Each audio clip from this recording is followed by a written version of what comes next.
नमस्कार। अभी हमें अहमदाबाद के एजुकेशन समिट में आइए जानते हैं। हमारे साथ संजीव जी हैं और गर्ग जी हैं और खास तौर से पवन जी हैं, और हम जानना चाहते हैं कि आज की एजुकेशन समिट की कितनी इंपॉर्टेंस है।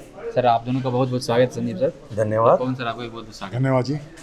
कितना इंपॉर्टेंस है एजुकेशन समिट का आखिर अहमदाबाद जी? जैसे आप सबको पता है कि बाज़ार बहुत जल्दी चेंज हो जाता है और उसके डायनेमिक्स बहुत जल्दी बदल जाते हैं। तो अपने आप को अपग्रेड करने के लिए हम लोग अपने इंडस्ट्री में अपने आप को अपनी प्रेजेंस बनाए रखें, उसके लिए हमें कंटिन्यूस लर्निंग की ज़रूरत रहती है। तो आज का जो इवेंट था वो उसी की एक कड़ी थी और हम इस तरीके के इवेंट पहले भी करते रहे हैं। आप हमारे इन इवेंट्स को कवर पहले भी करते रहे। तो हमारा ये प्रयास है कि हमारे म्यूचुअल फंड डिस्ट्रीब्यूटर जितने भी हैं उनको लेटेस्ट चेंज, क्या अच्छी प्रैक्टिसेस हैं, क्या सिस्टम में चेंज हो रहा है, उसका ज्ञान मिलता रहे। तो आज हमारा ये इवेंट मोर देन 100 लोगों ने इसको अटेंड किया और सब लोगों की जो अल्टीमेट उनकी प्रतिक्रिया थी वो बहुत अच्छी थी और वो कह रहे हैं कि सब इस तरीके के इवेंट को बारंबार किया जाए।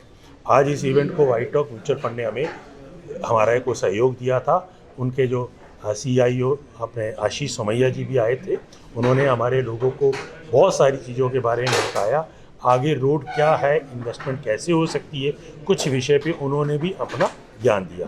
उसके बावजूद भी हमारे पास इंडस्ट्री के अलग अलग और एक तो हमारे ही फ्रेंड्स ने अपनी बेस्ट प्रैक्टिसेस के बारे में बताया।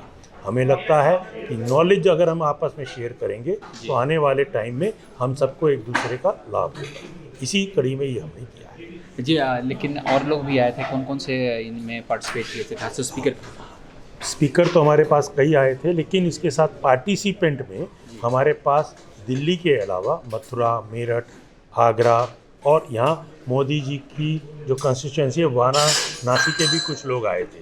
उन लोगों को भी चीज़ अच्छी लगी है और उन सब ने हमारे लोगों को अपने यहाँ इनवाइट किया है। तो आप ये देखो कि धीरे धीरे हम उस स्टेज पे पहुँच जाएंगे कि जहाँ पे एक डिस्ट्रीब्यूटर अगर दूसरी जगह जाता है तो उसको एकदम अपनापन लगेगा, उसको कुछ दोस्त हमारे वहाँ वेलकम नज़र आएंगे करते हुए। तो इस कड़ी में हमें लगता है हम अपने जो मकसद है उसमें कामयाब हो रहे हैं। जी, बहुत बहुत शुक्रिया पवन जी। हम ये जानना चाहेंगे, जिस प्रकार से व्हाइट रॉक के CEO आशीष जी ने कहा कि भारत का जो मार्केट है वो वर्ल्ड से प्रभावित नहीं होता बल्कि डोमेस्टिक ज़्यादा प्रभावित करता है। देखिए, बड़ा क्लियर है कि यहाँ का जो डोमेस्टिक मार्केट है, हम लोग कभी जब देखते हैं कि बाहर की मार्केट ये कर रही है तो उन्होंने बड़ा क्लियर बताया कि जो 10 साल की ग्रोथ इंडिया की सन 2010 से 20 की यदि डॉलर टर्म में नेगेटिव रही है मगर USA की प्लस रही है, और ऐसे 2000 से लेकर 2010 तक डॉलर टर्म के अंदर इंडिया की 10% प्लस रही है और वहाँ की नेगेटिव रही है। तो ये सारी चीज़ें डॉलर टर्म में देखते हैं तो हमें लगता है, मगर यदि इंडिया की अपनी मार्केट देखें तो उसकी ग्रोथ चल रही है और ये ग्रोथ चलती रहेगी। और ये सब चीज़ें आप देखें कि 2010 से लेके 2020 के अंदर रुपीज़ मार्केट में देखें तो इंडिया ग्रो कर रहा है और आज भी 16% के हिसाब से देखें 10 साल में ग्रो किया है। जी, आपने अहमदाबाद जब शुरू किया था तो आपने सोचा था कि इतने बड़े प्लेटफॉर्म बनने वाला है? देखिए, संस्था जब भी कोई बनाई जाती है तो उसके फ्यूचर के हिसाब से हम सोचते हैं कि इसको कितना लंबा ले जाना है।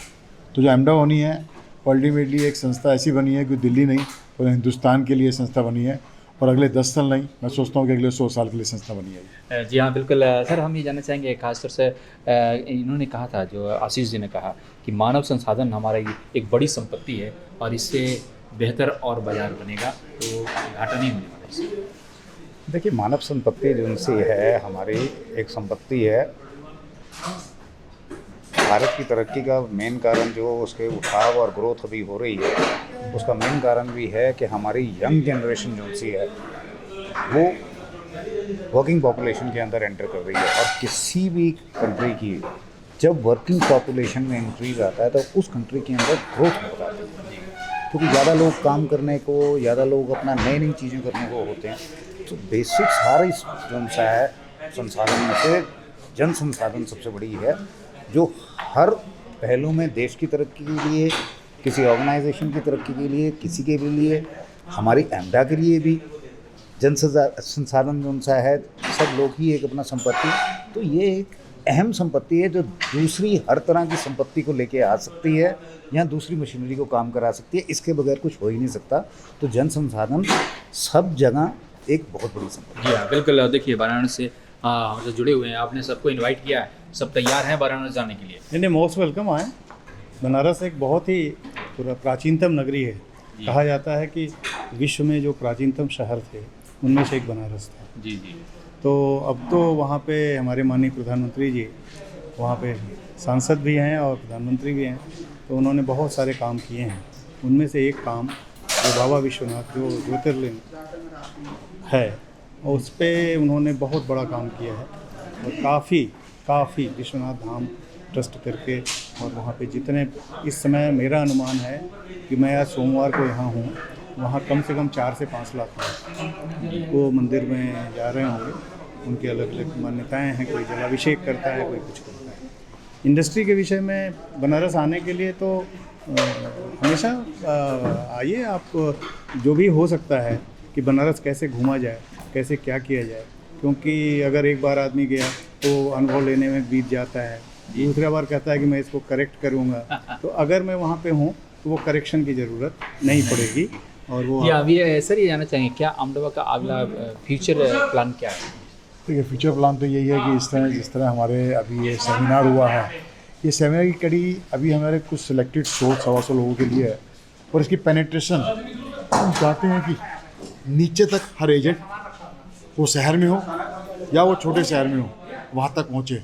तो उसके लिए रेगुलर इस टाइप की मीटिंग हमारा विचार रहेगा कि हर शहर के अंदर जो अभी वाराणसी से इनको आना पड़ा, हम चाहेंगे वाराणसी में जाके इस टाइप के सेमिनार, मथुरा में जाके सेमिनार, मेरठ में जाके सेमिनार, रेगुलर इस तरह की चीज़ हों।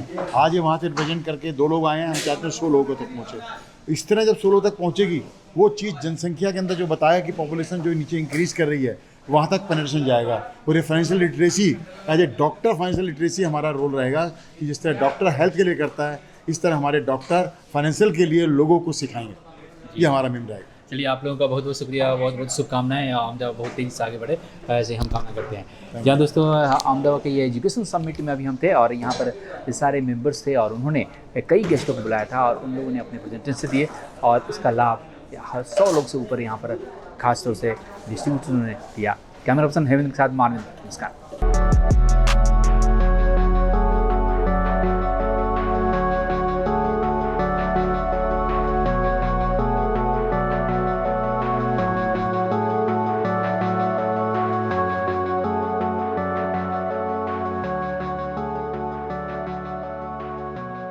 देश विदेश की ताज़ा तरीन खबरों से अपडेट रहने के लिए आप हमारे चैनल को ज़रूर सब्सक्राइब करें और साथ ही बेल आइकन को भी ज़रूर दबाएं ताकि सभी खबरों से आप और आपके जानने वाले रह सके अपडेट।